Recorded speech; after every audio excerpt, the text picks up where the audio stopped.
Imagine-toi sous une douche glacée, le souffle coupé, le corps qui crie STOP! Et pourtant, tu restes. Pourquoi s'infliger ça? Pendant 7 jours, j'ai testé la douche froide et ce que j'ai découvert est bien plus puissant que ce que j'imaginais. Pourquoi les douches froides sont-elles si populaires en ce moment? Quels sont leurs bienfaits réels et est-ce que ça change vraiment quelque chose? Aujourd'hui, je vais te raconter mon ressenti entre science, ressenti et transformation. Avant de vous raconter ça, il faut commencer par comprendre pourquoi est-ce que les douches froides intriguent autant. Ces dernières années, un prénommé Wim Hof qui vient prôner l'exposition au froid et la respiration contrôlée, c'est celui qui vient mettre en avant ces principes. Son histoire commence d'une manière assez triste.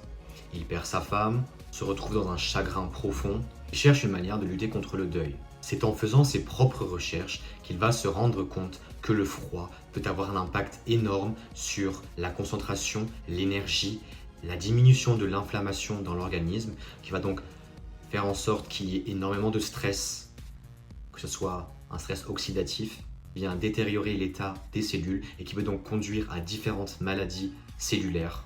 Donc les bienfaits qui sont supposés de la douche froide sont énergie, concentration, augmentation du système immunitaire et donc il y a un impact sur la récupération musculaire et le stress. Mais est-ce que tout ça tient la route? Et c'est exactement ce que j'ai voulu tester. Ok, premier jour, c'est une claque monumentale. Mon corps veut s'enfuir, mon cerveau panique, mais je me force tout de même à rester. Je reste 30 secondes, c'est l'enfer. 1 minute, c'est un vrai combat. Puis, en sortant, une sensation étrange se manifeste. Je me sens réveillé, boosté, électrisé. Même au premier jour où j'ai fait l'expérience, ça m'a fait réfléchir à une métaphore qui est intéressante et que je voudrais vous partager aujourd'hui.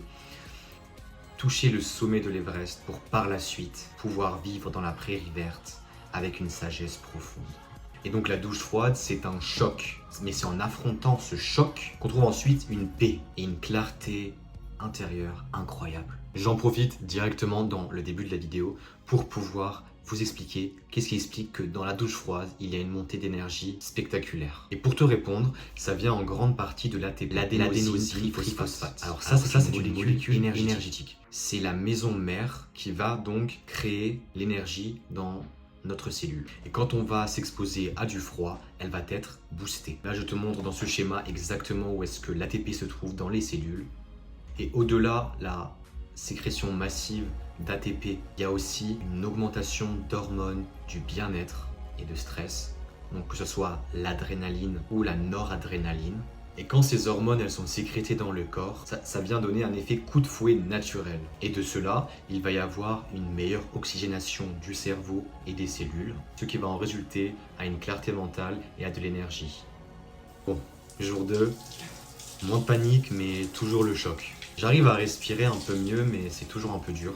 Jour 3, j'ai l'impression qu'au fur et à mesure, mon corps il commence à s'adapter. La douche, elle reste froide, mais j'ai moins peur. Et mon énergie après est impressionnante. Un autre effet fascinant que va permettre la douche froide, c'est sur la circulation sanguine. Ce qui va se passer, c'est que en réponse au froid, cela va créer une vasoconstriction et une vasodilatation des vaisseaux sanguins, ce qui vient alors booster la circulation sanguine. Au-delà de l'effet cellulaire, il y a aussi un effet tonifiant sur la peau. Donc les pores vont se resserrer, il va y avoir une meilleure oxygénation et un éclat naturel. Et on peut se demander aussi sur l'immunité, qu'est-ce que ça va permettre? Et il faut savoir que quand par exemple on va s'exposer au froid, il va y avoir une augmentation de la production de leucocytes. Les leucocytes, c'est tous les globules blancs qui vont participer à l'immunité. Et ce qui vient s'ajouter à l'immunité, c'est une meilleure récupération musculaire. Pourquoi? Parce qu'il y a une réduction de l'inflammation générale dans le corps. Mais est-ce que je ressens ces effets au bout de 3 jours?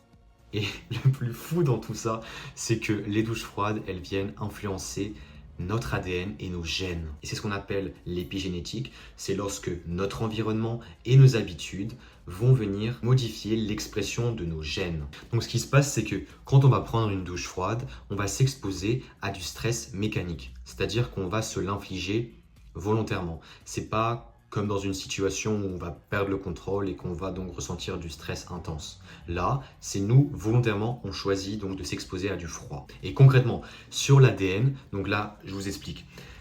L'ADN, c'est constitué de nucléotides.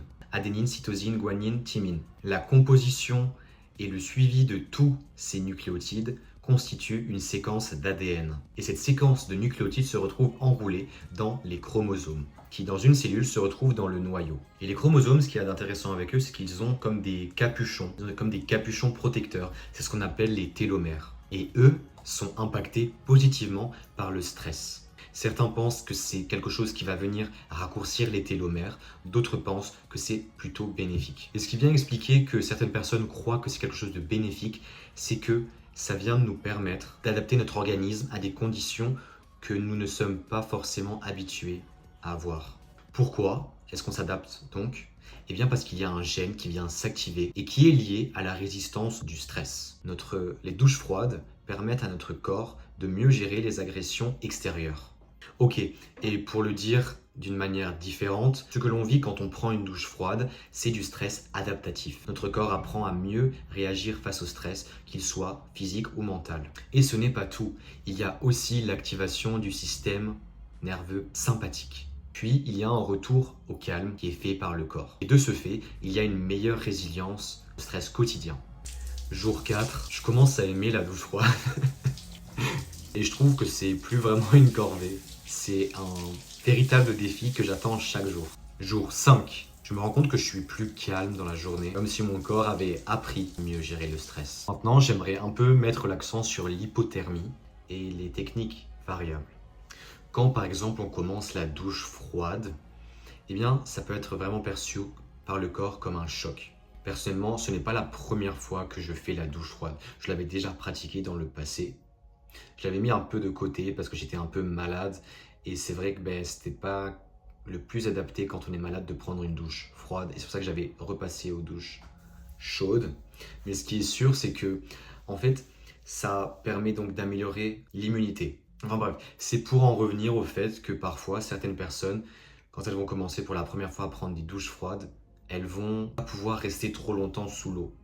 Elles vont peut-être avoir un risque d'hypothermie. Alors c'est sûr, l'eau qui est donc sous la douche n'est pas si froide que ça pour qu'il y ait une hypothermie.